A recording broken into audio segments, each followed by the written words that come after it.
Hi guys, कैसे हैं आप सब। मैं इमरान कादरी और आप देख रहे हैं कादरी क्रिएटिविटी। गाइस, आज का वीडियो बहुत ही यूजफुल होने वाला है क्योंकि आज के वीडियो में मैं आपको बताऊंगा प्लाईवुड की क्वालिटी के बारे में। इससे पिछले वीडियो मैंने आपको बताया था व्हाट इज प्लाईवुड, यानी कि प्लाईवुड होता क्या है। और प्लाई अलग चीज होती है और बोर्ड अलग चीज होती है, दोनों में अलग अलग डिफरेंस होता है।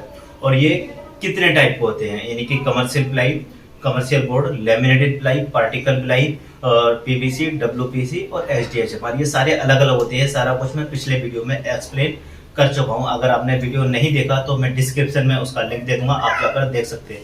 बट आज के वीडियो में जो मेरा टॉपिक है वो है प्लाईवुड की क्वालिटी के बारे में। आज मैं बताऊंगा कि अच्छी क्वालिटी का प्लाईवुड कौन सा होता है और लो क्वालिटी का प्लाईवुड कौन सा होता है। क्योंकि जब भी हम एक प्लान बनाते हैं घर में मॉड्यूलर वर्क कराने का, वो चाहे मॉड्यूलर किचन हो, मॉड्यूलर अलमीरा हो, टीवी पैनल या इंटीरियर वर्क कुछ भी हो, तो सबसे पहले जो जरूरत होती है प्लाईवुड की मटेरियल की होती है। और उसमें सबसे बड़ा जो डाउट रहता है वो आता है क्वालिटी का। क्योंकि हम जब भी मेटल परचेज करने जाते हैं तो सारे बोर्ड हमें एक जैसे नजर आते हैं। वो जो हल्की क्वालिटी का बोर्ड होता है वो भी ऐसा ही नजर आता है, और जो लो क्वालिटी का होता है वो भी एक जैसा नजर आता है। यानी सिर्फ कारीगर को पता होता है, बाकी नॉर्मल किसी को पता में डिफरेंस पता नहीं चलता कि अच्छी क्वालिटी और लो क्वालिटी के बोर्ड में डिफरेंस कैसे पता करें। तो वो सारा कुछ आज के इस वीडियो में क्लियर करूंगा। और गाइस, दावे के साथ कह सकता हूँ, आपने मेरा ये वीडियो पूरा देख लिया तो आपको दोबारा ना ही तो कोई वीडियो देखने की जरूरत होगी और ना ही किसी से दोबारा किसी कारीगर को ले जाने की जरूरत पड़ेगी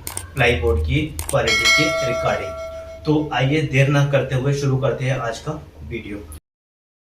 तो गाइस, जैसे कि मैंने आपको पिछले वीडियो में बताया था कि अगले वीडियो में मैं प्लाईवुड के अलग अलग पीसेस लेकर लाइव डेमो दिखाऊंगा। उसमें आपको बारीकी से क्लियर हो जाएगा कि कटिंग में हम कैसे पहचान करेंगे। तो उसके लिए सबसे पहले मैंने लिया है ये ब्लॉक बोर्ड का पीस। गाइस, इसमें क्या है, बोर्ड के अलग अलग पीसेस रहते हैं और बीच में स्पेस रहता है। उस स्पेस में क्या है, बुरादा भर देते हैं। तो इसे बुरादा वाला बोर्ड भी कहते हैं और एक आम भाषा में जबड़े वाला बोर्ड भी कहते हैं। तो गाइस, ये बिल्कुल थर्ड क्लास बोर्ड होता है। अगर आपने ये बोर्ड कहीं भी यूज कर लिया तो मैं गारंटी से कह सकता हूँ 1 या 2 साल में आपका जो भी फर्नीचर आपने इस जबड़े वाले बोर्ड में बना लिया बिल्कुल खत्म हो जाना होता है। क्योंकि इसमें जो है बिल्कुल थर्ड क्लास क्वालिटी की प्लाई के जो है मतलब लकड़ी के पीसेस होते हैं और बीच में बुरादा भर देते हैं उसकी जो है गैपिंग पूरी करने के लिए और उसका वेट बढ़ाने के लिए।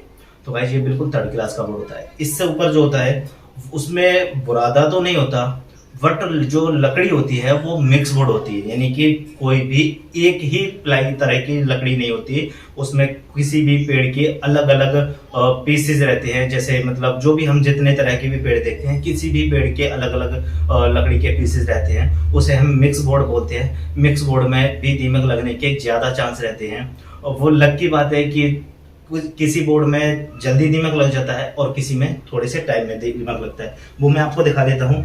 वो होता है ये, देखने में फिनिशिंग 1 नंबर की होती है, स्पेस भी बहुत कम रहता है, इसमें बुरादा भी नहीं होता।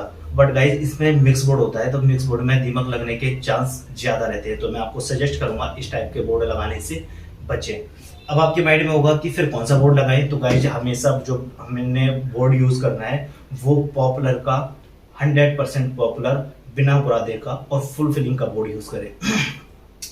फिर भी बहुत सारे क्लाइंट्स के माइंड में ये रहता है कि बोर्ड में दीमक लग ही जाता है, हम बोर्ड लगाना ही नहीं चाहते। तो उनके लिए जो अगला ऑप्शन रहता है वो है कमर्शियल प्लाई का। कमर्शियल प्लाई में वर्क कराना बहुत ही बेटर रहता है, वहां दीमक के चांस नहीं होते। कमर्शियल प्लाई जो होती है वो पॉपुलर की लेयर से मिलकर बनी होती है, उसमें दीमक लगने के ना के बराबर चांस होते हैं। तो मैं आपको सजेस्ट करूंगा कि आजकल जो है कमर्शियल प्लाई में ही काम कराएं, बोर्ड कम से कम यूज करें। कम से कम का मतलब ये है कि सिर्फ अलमारी के जो वार्डरोब के जो पल्ले रहते हैं वहां पर बोर्ड का यूज करें।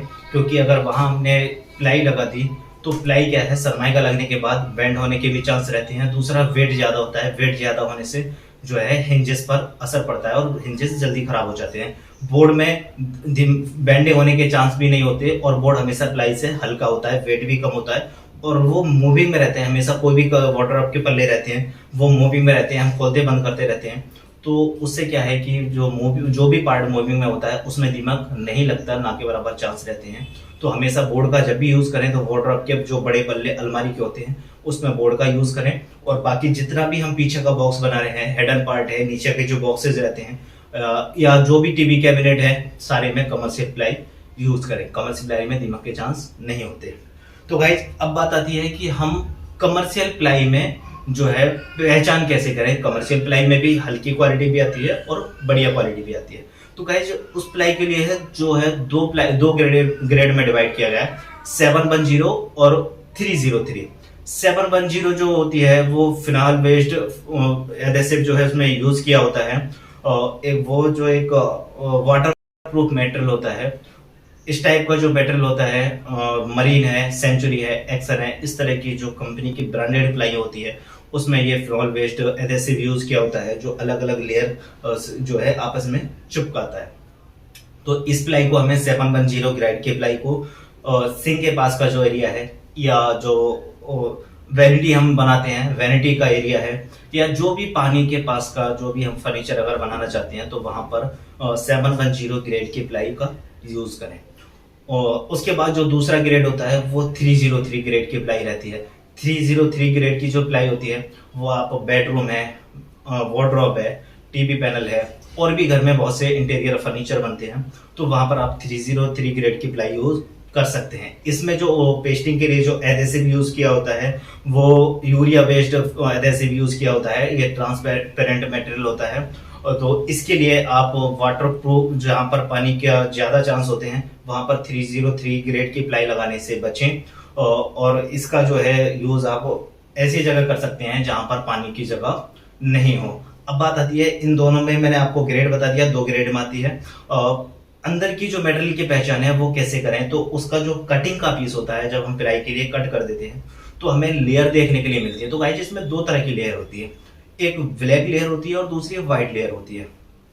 जिस प्लाई में व्हाइट लेयर ज्यादा होती है, आपने देखा होगा, मैं आपको दिखा देता हूं। जैसे कि इस वाली प्लाई में इसमें ब्लैक लेयर बहुत कम है, बहुत हल्का कलर है, लाइट कलर है ब्लैक का, बाकी व्हाइट ही व्हाइट लेयर है। तो जिसमें सिर्फ लाइट कलर और व्हाइट कलर, यानी डार्क ब्लैक नहीं होगी, लाइट कलर है लेयर होती है। और अगर आप इसे करीब से देखोगे तो इसमें ऐसा दिख रहा है कि जो लेयर है वो बहुत ज्यादा डेंसिटी से चिपकाई हुई नहीं है, मतलब दोनों को बहुत हल्के चिपकाया हुआ है। तो इस तरह की प्लाई हल्की होती है, लो क्वालिटी की प्लाई होती है। अगर इसमें हम नेल लगाते हैं, कील लगाते हैं तो ये फट जाती है। स्क्रू भी लगाते हैं तो स्क्रू की भी कैपेसिटी इतनी अच्छी नहीं होती, पकड़ बहुत ज्यादा नहीं कर पाता क्योंकि इसकी डेंसिटी कम होती है। तो आप जो है इसकी लेयर कटिंग के देख रहे हैं कि इसमें जो है सिर्फ व्हाइट कोर तो नहीं है, साथ में ब्लैक कोर भी होती है।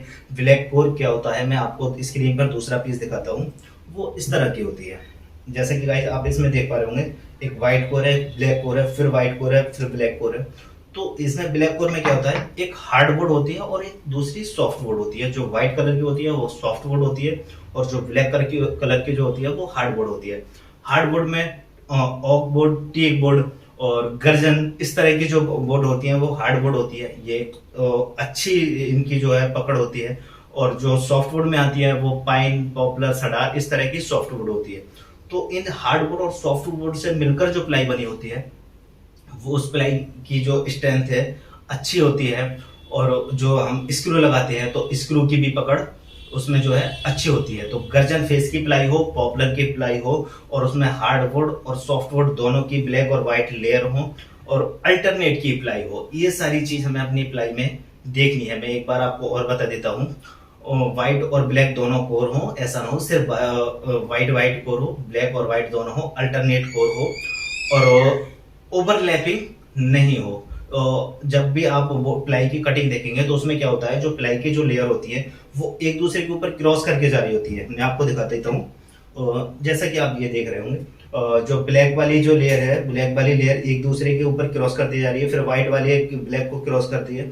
तो इस तरह जो ओवरलैपिंग होती है, यानी लेयर के ऊपर लेयर चढ़ी होती है, तो उससे क्या है कि जो थिकनेस में फर्क आ जाता है। अगर हम इसे बारीकी से अगर नापेंगे तो कहीं 18 mm, कहीं 18 mm से थोड़ी ज्यादा, कहीं कम, कहीं ज्यादा। तो इस तरह से जो है ना, इसमें ओवरलैपिंग से इसकी थिकनेस पर फर्क पड़ता है, जो कि देखने में पता नहीं चलता, बट हम जब लेमिनेट लगाते थे, सनमाइका लगा देते हैं और ये किसी दीवार पर या खड़ा होता है तो लाइटिंग पड़ने के बाद जो फोकस पड़ता है तब वो ऊंचा नीचा नजर आता है और ज्यादा इसमें जो है फिनिशिंग नजर नहीं आती और ऊंचा नीचा नजर आता है।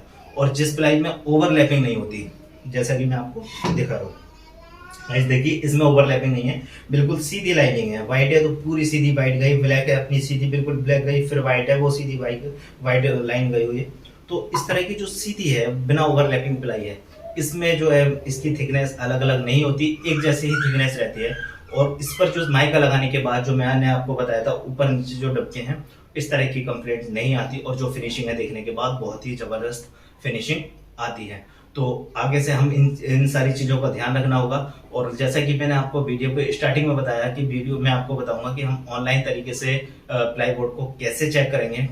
तो जो भी हमने ब्रांडेड प्लाई परचेज मार्केट से की है तो उसके ऊपर एक CML नंबर होता है गाइज। आप देखोगे जहां ISI मार्का होता है वहां पर एक CML नंबर लिखा होता है। उस CML नंबर को हम गूगल में जाकर BIS की वेबसाइट पर डालेंगे, ब्यूरो ऑफ इंडियन स्टैंडर्ड्स। इस वेबसाइट पर उसका CML नंबर डालेंगे। CML नंबर डालने के बाद जो ब्रांड आपकी प्लाई के ऊपर लिखा है, अगर सेम ब्रांड अगर आपके गूगल पर आ रहा है तो समझ लो वो आपकी प्लाई जेन्युइन है। और अगर वो ब्रांड आपकी गूगल की वेबसाइट पर नहीं आ रहा तो वो आपकी प्लाई फेक है, यानी कि वो सिर्फ ठप्पा लगा दिया है और वो नॉन ब्रांडेड प्लाई है। तो इस चीज का हमें ख्याल रखना होगा। तो गाइस उम्मीद करता हूँ कि आज का वीडियो आपको पसंद आया होगा। वीडियो अच्छा लगा हो तो वीडियो को लाइक कीजिए, शेयर कीजिए और हमारे यूट्यूब चैनल कादरी क्रिएटिविटी को सब्सक्राइब कीजिए। गाइस एक बात मैं आपको और बताता चलूँ, इसके बाद जो मेरा वीडियो आने वाला है उसमें आपको बताऊंगा चैनल के बारे में। अब आजकल जो सबसे बड़ा जो इशू रहता है वो रहता है चैनल का। चैनल क्या होता है, जो हम किचन में भी यूज करते हैं, किचन के अलावा और भी ड्रॉर्स कैबिनेट रहते हैं, तो जो हम उसमें जो चैनल लगा देते हैं तो उसके लगाते भी टाइम या थोड़े से टाइम बाद सारे वॉल्स वगैरह या उसकी फिटिंग है या ब्लैक जो पत्ती वगैरह होती है वो सारी निकल जाती है। तो हमें दोबारा 300 से 500 रुपए की कॉस्टिंग आती है सिर्फ एक चैनल रिपेयर कराने के लिए। तो हम उसे दोबारा नया ना लगवा के सेम उसी चैनल के लिए बिना किसी कॉस्टिंग के रिपेयर कर सकते हैं घर पर भी, किसी कारीगर को बुलाकर बिना किसी कॉस्टिंग के उस चैनल को हम किस तरह रिपेयर कर सकते हैं ये मैं अगली वीडियो में बताऊंगा। इससे आपके पैसे जो है वेस्ट होने से बचेंगे। और तो अगर आपको आज का वीडियो अच्छा लगा हो तो वीडियो को लाइक कीजिए, शेयर कीजिए और मिलते हैं अगले वीडियो में। तब तक